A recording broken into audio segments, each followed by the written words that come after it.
Bom, meus jovens... Opa, eu acho que eu dei um grito aí, né? Desculpa. Do último vídeo a gente parou nesta fórmula aqui maravilhosa que falava sobre a variação do tamanho dos vetores, né? Então, quando a gente vai olhar para os tamanhos variam de acordo com essa querida fórmula aí. Por que a gente precisa dessa fórmula? Porque agora nós vamos falar especificamente de dois vetores maravilhosos, que são, né, os vetores tangentes e os vetores normais, certo? Então, vou anotar aqui, ó, vetores tangentes e vetores normais. Bom, aqui você já deve estar, né, acostumado com a ideia dos vetores, né, e ter dois vetores aí no plano. Então eu vou pegar uma curva só para motivar a bagunça aqui, ó. Faz de conta que a gente tem uma curva que é uma linha reta. Alfa de t é t e 2t, certo? O y é 2t, o y, se botar x aqui fica todo x e 2x. Ok. A gente sabe mais ou menos como é que é o desenho, né, dessa curva aqui. Então eu vou pegar aqui e vou botar assim, alfa de t, 2t, mais ou menos um troço assim. Tá, pronto, alfa de t. E aí o que que eu tenho? Quando eu for calcular o vetor que dá a velocidade, né, que seria aí a derivada, a gente pode anotar como alfa', né, para facilitar um pouco a vida, fica 1, 2. Então o que que a gente tem aqui, né, dessa baderna aqui? A gente tem o seguinte, ó, é constante, né? É constante para todo t.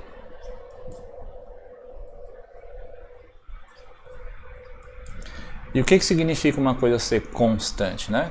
Que ela não varia, certo?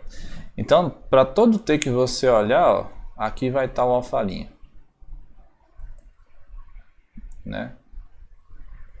Qualquer t que você olha, o alfa' está sempre apontando nessa direção, certo? Então, ó, se o alfa' é constante, né, para todo t, o traço da curva não muda, né? Então ele aponta sempre na mesma direção. Alfa' de t apontando sempre na mesma direção. O que isso dá pra gente? Qual desenho que isso aqui forma? Né? A gente acabou de ver que isso aqui implica que alfa é uma reta, certo? Uma reta no plano, né? Então, se essa variação da velocidade, né? Ou desculpe, se a variação da curva é uma variação constante, ou seja, ela tem aí, né, agora sim, uma velocidade constante sempre na mesma direção, significa que o desenho dela forma uma reta. Aí vem a pergunta. Né? Como gerar trajetórias que não são retas, né?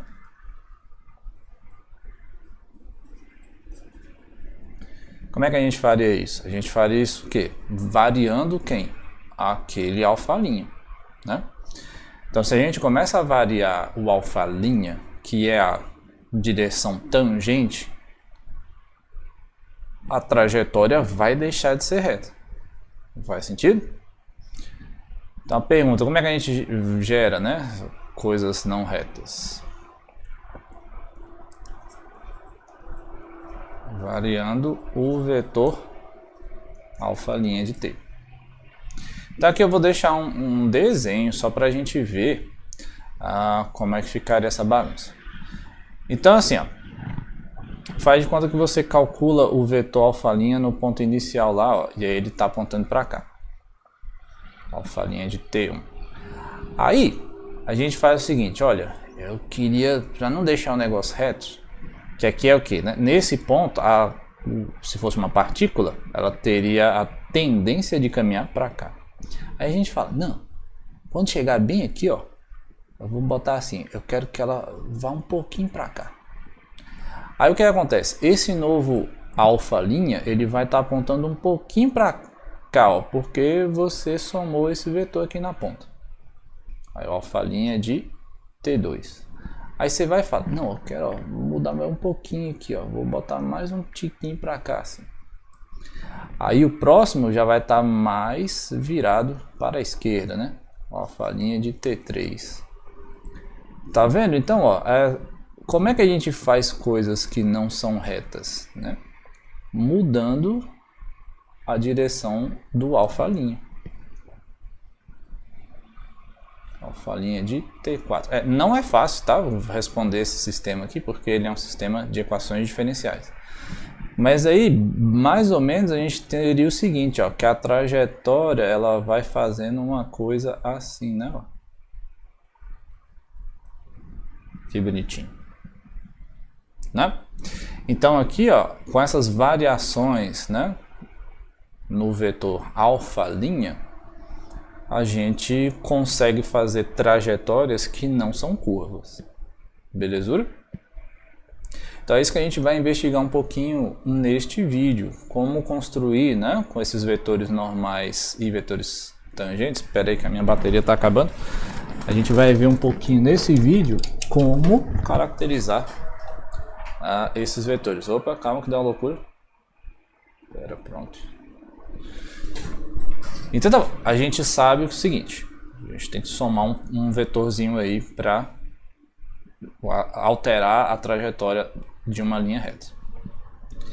Então a gente tem o vetor tangente, que é o alfa linha, e a gente também vai precisar da direção tangente, certo?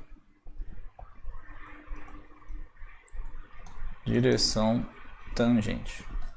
O que é uma direção tangente, né? É um vetor que tem comprimento 1, certo?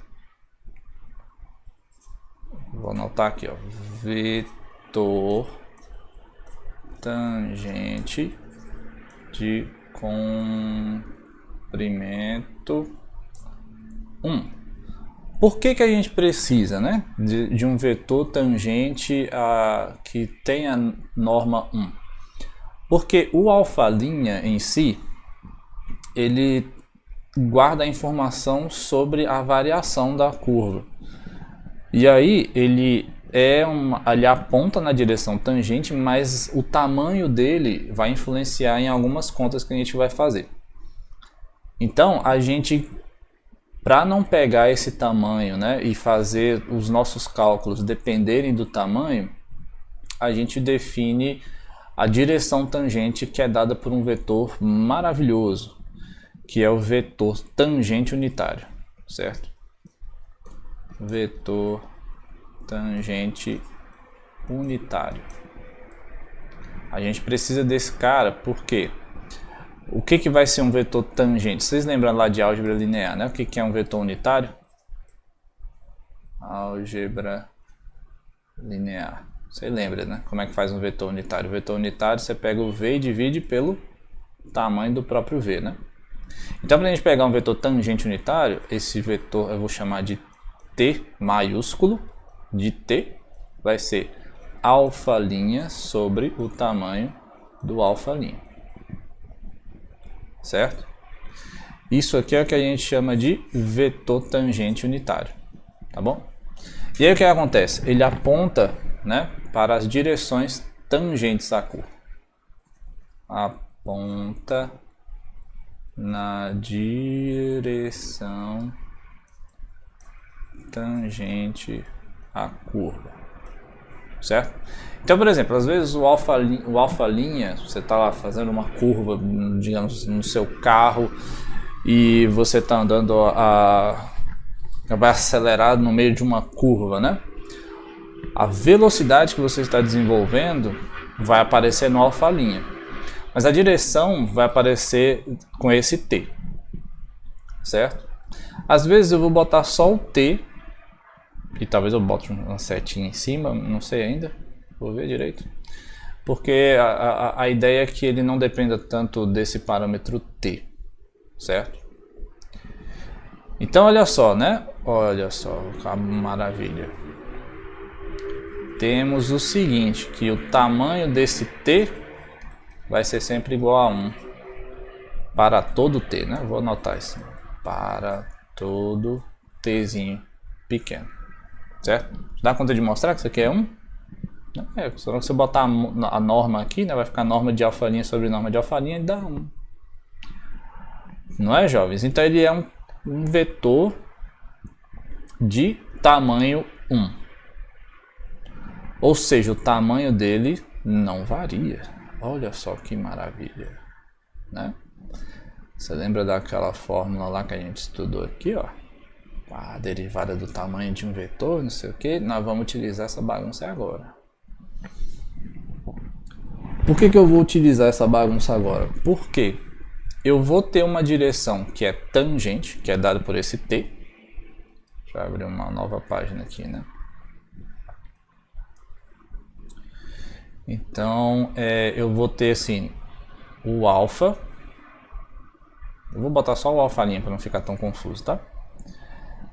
Então, para cada curva lá, eu vou ter assim, meu alfalinha de t. Vou desenhar a curva assim, né? Aí você tem um traço aqui, alfa de t. Aí você tem um alfalinha, certo? No plano a gente tem duas direções, né?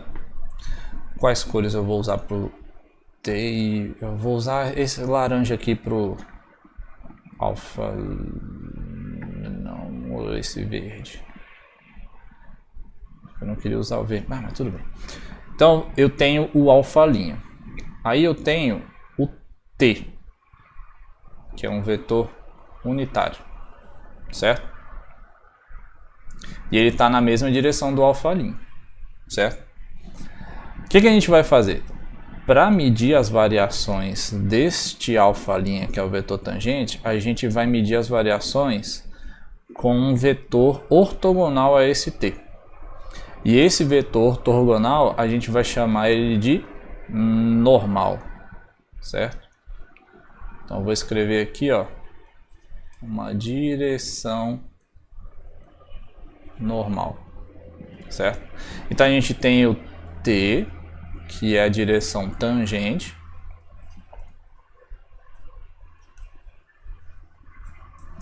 e aí para fazer as variações e medir as variações neste alfalinha, a gente vai medir através da direção normal, que é a direção ortogonal a esse cara, né? Então às vezes ela pode estar, né, a direção toda é essa reta que forma um ângulo de 90 graus aqui, né? Então pode ser para cá, pode ser para cá.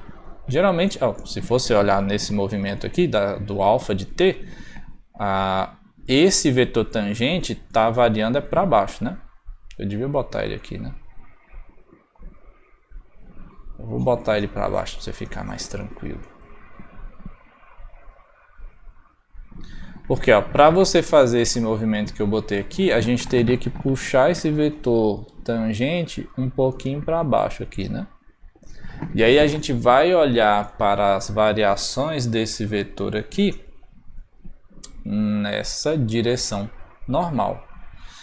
E aí é que mora a beleza do encaixe dessas equações. Como que eu vou caracterizar essa direção bendita aqui, né? Usando a direção tangente, o vetor tangente unitário, porque ele tem norma 1. Olha só que maravilha. Então vou anotar aqui, ó. Construção da direção normal. Então vou anotar assim. Temos que t, que é igual a alfalinha de t sobre norma aqui de alfalinha de t, tem norma 1, né? É o vetor normal unitário. E a gente sabe o quê? Que esse tamanho, o tamanho desse vetor t é igual a 1, né? Assim, na hora que a gente for fazer a derivada desse troço aqui, dá quantos, jovens? 0. né? Mas lembra como é que é isso aqui? A derivada desse tamanho? Né? A derivada desse tamanho aqui vai ficar o que? É o vetor t interno, né? Com a derivada do vetor t sobre... Meu Deus. Sobre o tamanho do t. Igual a zero. Então isso aqui vai acontecer se e somente se o que? Produto interno com dt de t e dt foi igual a zero, porque isso aqui é de tamanho 1, né? Então olha só, para todo t, né? Olha só que bonitinho, para todo t. Então aquele negócio que eu estava falando com vocês lá em cima, essa é, né, eu vou botar assim, está na direção normal. Olha só que bonito, certo? Então o que acontece? Toda vez que você pegar a direção tangente e você calcular a derivada dela, vai dar uma direção ortogonal, certo? E essa direção ortogonal a gente chama de direção normal, tá bom? E aí a gente pode dizer que esse vetor aqui é o vetor normal, mas a gente vai definir o vetor normal já de tamanho unitário, certo? Então eu vou anotar aqui, ó, vetor normal unitário, certo?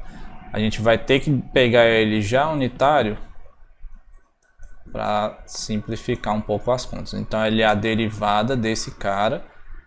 Ai meu Deus, eu tô com um tamanho aqui, né, jovem? Não tem mais espaço. Vou deixar aqui e vou fazer a caixinha bonitinha nele aqui. Então ele é a derivada do t sobre o tamanho do t. Ficou grande, né, jovens? Eita ferro.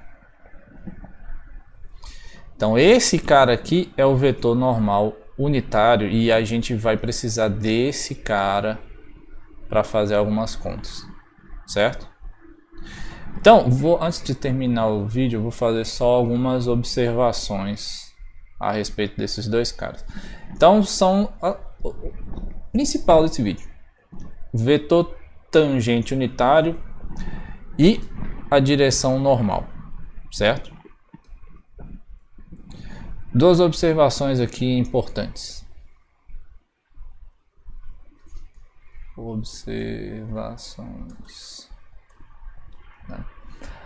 A primeira é o seguinte: o t ele está definido assim, né? Certo? Então, se o tamanho do alfa' for igual a zero, né? A gente tem um problema. Porque aí a direção unitária vai ser uma indeterminação, talvez, depende de cada caso, mas é de fato problemático, porque a gente vai estar tendo uma divisão por zero coordenada a coordenada, certo? Então o que a gente vai dizer, ó? Então as curvas que tem esse tamanhozinho aí diferente de zero são chamadas de curvas regulares, tá bom? Ai, Jesus. Curvas regulares. Então, quando a gente olha, por quê? De fato, as direções tangentes elas existem sempre. Essa aqui é a coisa de você ter uma curva regular, tá? Por causa da definição da direção tangente unitária. Quando a gente divide isso daqui, ó, aí se você tem que essa norma pode dar zero, ou se o vetor, o alfa', né, ele for todo zero, que é o único caso que dá, então vai ser um problema para a direção tangente. Aí a gente não vai ter uma coisa bonitinha, né? E aí machuca. Segunda coisa, segunda observação, né? A gente teve lá o alfa' de t. E aí a gente fez todo uma coisa para encontrar uma direção normal, que não sei o que, blá blá blá. O que acontece? O vetor, eu vou chamar de aceleração entre aspas, tá? Meu Deus, eu não sei escrever. Aceleração, que é o que, né? A variação desse cara, que é o alfa duas linhas, né? Ele nem sempre está na direção normal, tá bom? Nem sempre é normal a curva, tá bom? Por quê, né? O que a gente tem que fazer para que a trajetória deixe de ser uma trajetória em linha reta? Fazer com que esta variação aqui, que é a segunda derivada da curva, ela seja diferente de zero, tá? Mas aí é que está o negócio, nem sempre esta variação, que é esse vetor, né, que a gente chama de aceleração, vai estar apontando na direção normal, certo? A gente vai fazer uns exemplos com mais calma em outros locais, belezura? Então, só para concluir o vídeo, né, apesar dessas duas observações, a gente tem o vetor tangente. Ele define como vai ser a trajetória também. Do vetor tangente, a gente tem o tangente unitário, que é importante para a gente fazer algumas contas. E do vetor tangente unitário, a gente extrai a direção normal, certo? E aí, para todo ponto, a gente vai conseguir escrever qualquer vetor como sendo... deixa eu fazer o exemplo. A gente vai conseguir descrever qualquer vetor em termos desses dois outros, né? Porque quando você tem esse vetor t e esse vetor n, né? Eles são ortogonais entre si e eles formam uma base do plano, certo? E aí, para todo ponto que você for fazer aqui, né, ao longo dessa curva, eu não consigo girar, né, esse troço, gente. Eu pensei que eu ia conseguir girar, mas ele não gira. Meu programinha aqui não gira. Tudo bem. Então o que acontece? Para cada pontinho que a gente escolher ao longo da curva, né, se ela for regular, a gente vai ter esses dois carinhas aí para descrever qualquer coisa que esteja acontecendo ao longo dessa curva, tá bom? Então a gente consegue, é tudo unitário, né? Todos os dois, que claramente tem tamanho 1, né? Igualzinho. Então esses caras, eles formam uma base, né, para descrever todas as coisas relacionadas à curva, tá certo? Uma base para descrever a trajetória e suas propriedades. Belezura? Bom, então era isso, né? O vídeo aqui já tá grande demais, eu vou parar ele aqui agora e aí a gente se encontra no próximo conteúdo. Valeu, jovens! Vou deixar ainda um monte de exercício para a gente praticar essas coisas, tá bom? Um abraço, até mais!